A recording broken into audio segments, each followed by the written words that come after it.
people don't treat their dogs as bad as the things that I've been through with some of those transactions. And the ripping of my asshole, and having to get the stitches, for most people is like, oh my God, that's, the most brutal thing ever. I'm like, actually, it's not the most brutal thing. What was the most brutal thing? I have been like doused in beer, like, and peed on. I've been forced to like swallow urine and semen. And this was like early, like 12, and it's from foreigners.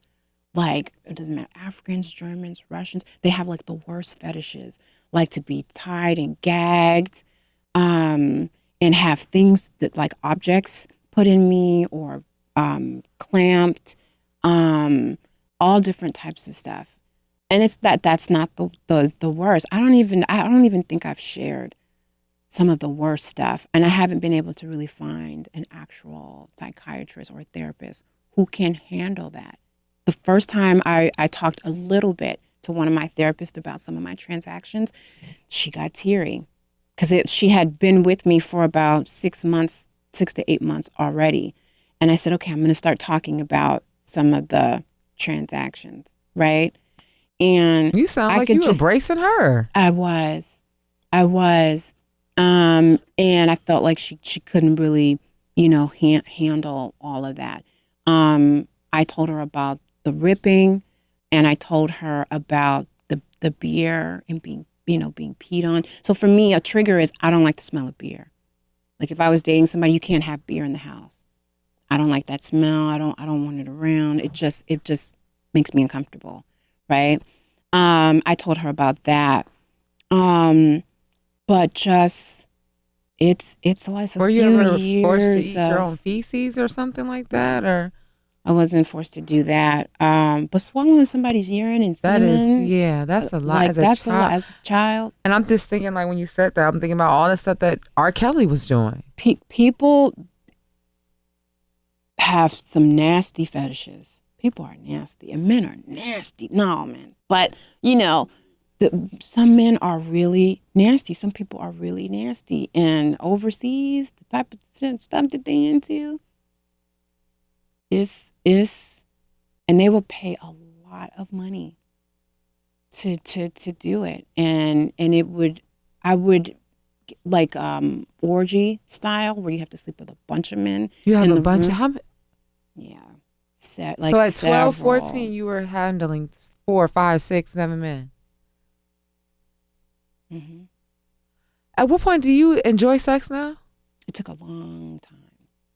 It took a long time. Most of sex for me was always performative, and I didn't enjoy a sexual experience until I decided to be with women. And from there, it was the safest for me. And I had a girlfriend in college that I love to absolute pieces, even still to this day. And it was the first experience where I felt she was safe. It was different than what I've always experienced ever. And I didn't want to date men at all. I was just like, I'm just more comfortable. I feel safe. She's like my best friend, and I loved her. And that's just what that was my preference.